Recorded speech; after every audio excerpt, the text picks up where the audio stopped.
آپ صلی اللہ علیہ وسلم کے علاوہ جتنے مہاجرین تھے سارے بیمار ہو گئے، یہاں تک کہ حضرت ابو بکر رضی اللہ تعالیٰ عنہ اور حضرت بلال رضی اللہ تعالیٰ عنہ بھی اتنے بیمار ہوئے، ایسا بخار کے سمجھ نہ آئے۔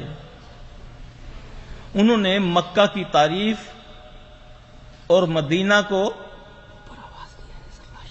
اس کے بارے میں انہوں نے شاعر کہنے شروع کر دیے۔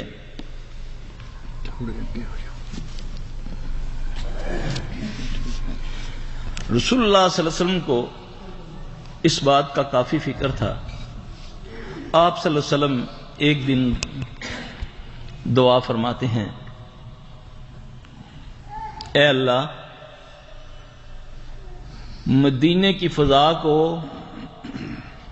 مکے کی فضا سے اچھا کر دے۔